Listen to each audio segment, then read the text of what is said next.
اللہ کے محبوب صلی اللہ تعالیٰ علیہ وسلم کے ذریعے سے یہ حکم ہم تک آیا، ہر وہ شخص جو مسلمان ہے، عاقل ہے، بالغ ہے،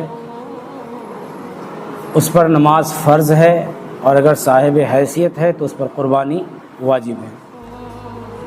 قربانی کا مسئلہ تھوڑا سا پہلے سمجھ لیں کہ قربانی جو شخص کماتا ہے اس شخص پر واجب ہے۔ اگر باپ کما نہیں رہا ہے، بیٹا کما رہا ہے اور اسی کا مال جمع ہو رہا ہے تو باپ کے نام سے قربانی نہیں ہوگی، ماں کے نام سے قربانی نہیں ہوگی۔ ہر سال جب تک وہ صاحب حیثیت ہے بیٹا اپنے ہی نام سے کرے گا، یہ نہیں کہ اب کی بار ابا کے نام سے، پھر اس کے نام سے، پھر امی کے نام سے، پھر اس کے نام سے، نہیں۔ واجب اس شخص پر ہے جو صاحب حیثیت ہے، جو کماتا ہے۔ ابا کے نام، امی کے نام اگر کرتا ہے تو وہ نفل ہوگا، واجب ادا نہیں ہوگی۔ اس بات کو سمجھ لیں کہ لوگ کہتے ہیں پچھلے سال امی کے نام سے ہوا تھا یا پچھلے سال میرے نام سے ہوا تھا، ہم چاہ رہے اب کی بار ابا کے نام سے اس بکرے کو کرا دے، نہیں کرا سکتے۔ جو کماتا ہے اس پر واجب ہے، قرض اس کے اوپر ہے، وہ ادا کرے گا۔ پھر کرنے کے بعد اس کے پاس بچتا ہے تو وہ امی کے نام بھی کرائے، ابا کے نام بھی کرائے، حضور کے نام بھی کرائے، پھر وہ جس کے نام کرانا چاہے کرائے۔ مگر جو کماتا ہے، جو صاحب حیثیت ہے، پھر سن لیں واجب اس پر ہے، ابا پہ نہیں ہے، کیونکہ ابا گھر بیٹھے ہیں، ابھی کوئی کام نہیں کر رہے۔ 4 بیٹے ہیں، کما کر لا کر ابا کو دیتے ہیں تو ابا صاحب حیثیت نہیں ہوئے، کیونکہ کمانے والا وہ 4 بیٹے ہیں تو ان 4 بیٹوں کے نام سے ہوگا۔ ابا تو صرف دیتے ہیں کہ یہ لو خرچ کرو، یہ لو جاؤ سبزی لیا، یہ لو یہ لے یا لے آؤ، ابا کا کام اتنا ہوتا ہے۔ تو وہ حکومت کر رہے ہیں مگر وہ صاحب حیثیت نہیں ہے، کیونکہ بیٹوں نے لا کر دیا۔ بیٹوں میں سے کوئی ایک بیٹا الگ ہو گیا یا چھوڑ دیا ہے تو وہ پھر وہ مال اس کے پاس اتنا نہیں رہے گا۔ تو کمانے والے کے اوپر واجب ہے، اور جو نہیں کماتا اس کے نام سے آپ دینے چاہتے ہیں تو آپ 1 نہیں 10 کرائیے، مگر وہ نفل ہے، کمانے والے کے اوپر واجب ہے۔ اس بات کو ذہن میں بسا لیں۔ کمانے کے بارے میں پہلے بھی بتایا کہ عاقل بالغ مسلمان مومن جو صاحب حیثیت پر ہے اس پر واجب ہے، جو کماتا ہے اس پر واجب ہے۔ اللہ نے فرمایا قرآن مجید میں کہ میرے پاس تمہارا گوشت نہیں پہنچتا بلکہ تمہاری عقیدت، تمہاری محبت پہنچتی ہے۔ تو جانور ایسا ہو کہ جو فربا ہو، موٹا تازہ ہو، بے عیب ہو، ایسا جانور قربانی کرنے کا حکم دیا گیا اور ایسا جانور قربانی کیا جائے گا۔ اور جو لوگ پیسے کو بچانے کے لیے سوچتے ہیں کہ ہم حصہ لے لیں گے، بھائی ایک شخص ہے جس پر چاندی کے حساب سے وہ صاحب حیثیت ہے تو اب وہ حصہ لے لے گا، بھائی وہ اس کے بعد 40,000 روپے مثال کے طور پر ہے یا 50,000 روپے ہیں، اب اس نے سوچا لاؤ 3-4 ہزار روپے میں حصہ لے لیں، تو ایسا شخص کا سمجھ میں آتا ہے کہ بھائی وہ چاندی کے حساب سے صاحب حیثیت ہوا ہے تو اس کے اوپر اس نے حصہ لے لیا۔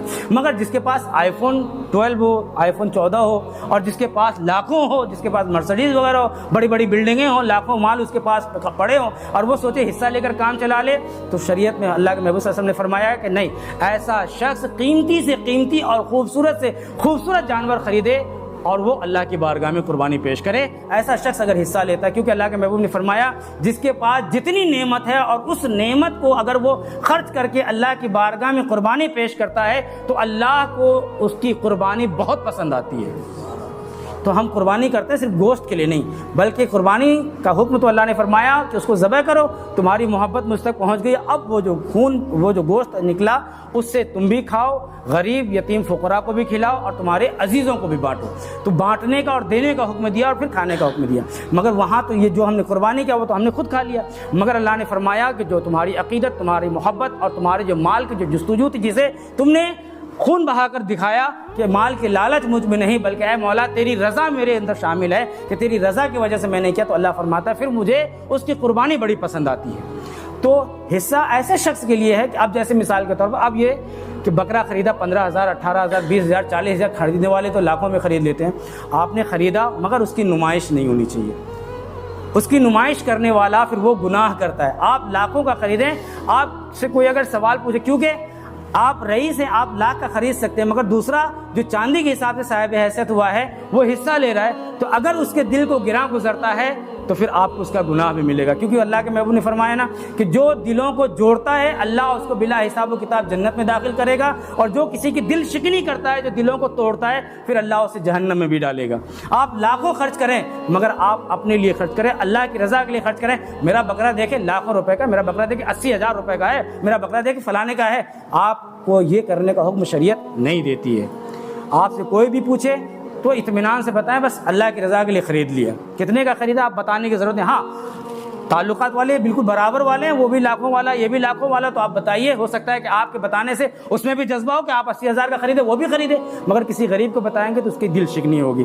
تو لہٰذا ان باتوں کا خیال رکھنا ہے. ہاں اور دوسری چیز, اپنے جو آلائشیں جانوروں کی ہوتی ہے, چاہے وہ بڑے کی ہو چاہے وہ چھوٹے کی ہو, ان آلائشوں کو جو گورنمنٹ ڈبے لگا کر دیتی ہے ان آلائشوں کو انہی ڈبوں میں ڈالیں, بوری میں بھر کر پھینکیں تاکہ کتے جانور اس کو ادھر ادھر لے کر نہ پھریں. صفائی ستھرائی کا خیال رکھیں کیونکہ النظافت نصف الایمان, پاکیزگی آدھا ایمان ہے. اپنے علاقے کو, اپنے محلے کو, اپنے سڑکوں کو صاف رکھیں, پاک رکھیں, ستھرا رکھیں, جانوروں کی پہنچ سے ان آلائشوں کو دور رکھیں. یہ میری بھی گزارش ہے اور یہ تمام علاقے والے اور کمیٹی والوں کی بھی گزارش ہے. لہٰذا ان چیزوں کا خیال رکھیں. اللہ تبارک و تعالی ہمیں آپ کو ہم سب کو عمل خیر کی توفیق عطا فرمائے. استغفر اللہ رب من کل ذنب و اتوب الیہ. السلام علیکم ورحمۃ اللہ وبرکاتہ.